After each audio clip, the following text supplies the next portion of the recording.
నమస్తే వైఎస్. ఈరోజు మనం సూర్యాపేట మున్సిపాలిటీ స్థానిక 3వ వార్డులో బీఆర్ఎస్ పార్టీ కారు గుర్తుపై పోటీ చేస్తున్నటువంటి పడిదెల సైదులు గారితో ఉన్నాము.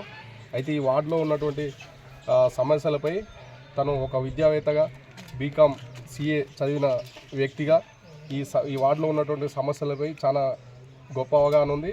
ఒక ప్లానింగ్ రెడీ చేసుకున్నాను. ఈ వార్డుని కార్పొరేట్ స్థాయిలో అభివృద్ధి చేయడానికి నేను రాజకీయాల్లోకి రావడం జరిగిందని చెప్పి అతను తెలియజేస్తున్నారు. చూద్దాం అతను చదువుకున్న ఏ ప్లానింగ్ ప్రిపేర్ చేసుకున్నారు, వార్డులో ఉన్న సమస్యలు ఏంటి, వాటిపైన ఏ విధంగా ముందుకెళ్తున్నారు, వాటిని ఏ విధంగా అభివృద్ధి చేయబోతున్నారు అన్న అడిగి తెలుసుకునే ప్రయత్నం. అన్న నమస్తే అన్న. ఈ ముఖ్యంగా ఈ వార్డులో ఏమేమి సమస్యలు ఉన్నాయన్న? సో ఊరికి ఒక వాటర్ ప్లాంట్ కావాలి, గ్రంథాలయం కావాలి, ఒక పార్క్ కావాలి, ఒక ఓపెన్ జిమ్ కావాలి. కొన్ని చోట్ల వీధి లైట్లు కొంచెం తక్కువగా ఉన్నాయి, కొన్ని చోట్ల లైట్ కొంచెం సరిగా రావట్లేదు, కొన్ని చోట్ల మురికి కాలువలు లేవు, కొన్ని చోట్ల రోడ్లు సరిగా లేవు. సో కొన్ని చోట్ల ఏమంటాం డ్రైనేజ్ సమస్యలు ఉన్నాయి. సో వీటన్నిటిని మనం ప్రతి ఇంటింటికి వాడవాడ గల్లీ గల్లీకి తిరిగి తెలుసుకోవడం జరిగింది. ఈ సమస్యలన్నింటినీ నేను గెలిచిన తర్వాత అడ్రస్ చేస్తానని సభాముఖంగా తెలియజేస్తాను. సార్ అలాగే ఇప్పుడు ఒక విద్యావేత్తగా ఇప్పుడు ఈ ఏంటంటే ముఖ్యంగా ఈ 3వ వార్డు అనేది తండలు ఉన్నాయండి. ముఖ్యంగా ఒక 5-6 తండలు కానీ పక్కమటి గూడాలు కూడా ఉన్నాయి. ముఖ్యంగా ఏంటంటే వాళ్ళకి ప్రతి ఒక్కరు ఎవరైనా పెన్షన్ తీసుకోవాలంటే వాళ్ళు చాలా దూరం వెళ్ళి తీసుకునే పరిస్థితి ఉంది. దాని మీద మీరు ఏ ప్లానింగ్ చేస్తారు? సో నేను తిరిగేటప్పుడు జనాల్లో తిరిగినప్పుడు చాలా మంది అంటే కొంతమంది చెప్పిన విషయం ఏంటంటే గత 5 సంవత్సరాలు 4-5 సంవత్సరాల నుంచి లైక్ 4 ఇయర్స్ ఆల్మోస్ట్ 4 ఇయర్స్ నుంచి పెన్షన్లు రావట్లేదు చాలామందికి.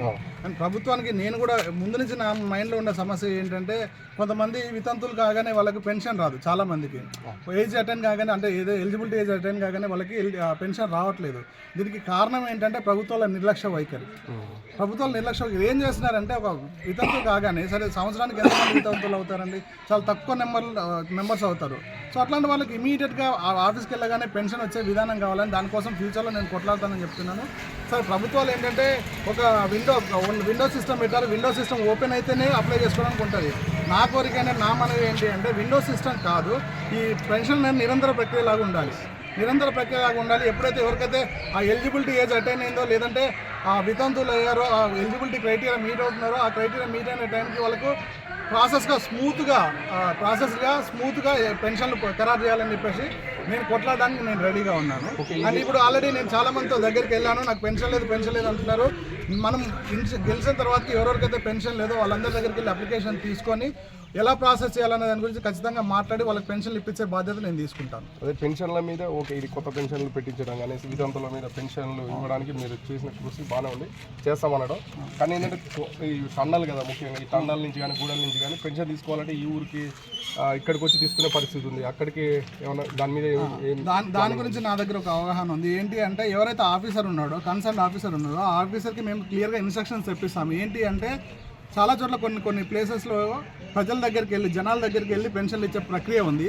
ఆ ప్రక్రియని ఖచ్చితంగా ఈ వార్డులో ఏదైతే ఉందో 3వ వార్డు ఏదైతే ఉందో ఆ వార్డులో నేను ఇంప్లిమెంట్ చేస్తానని హామీ ఇస్తున్నాను.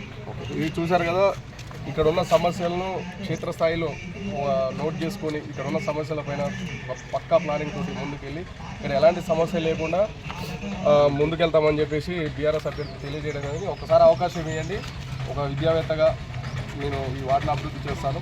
అదేవిధంగా వృద్ధులు చాలా దూరం వెళ్ళి పెన్షన్ వృద్ధులు కానీ లేకపోతే దూరం ఉన్న తండాలు గూడలు వాళ్ళు కానీ దూరం వెళ్ళి పెన్షన్ తీసుకోకుండా పక్కా ఇన్స్ట్రక్షన్ ఇచ్చేసి వారి దగ్గరికి వెళ్ళి బిల్ కలెక్టర్ని పెన్షన్స్ ఇచ్చే విధంగా ప్లాన్ చేస్తానని చెప్పేసి తెలియజేయడం జరుగుతుంది. చూస్తున్నాను. Thank you.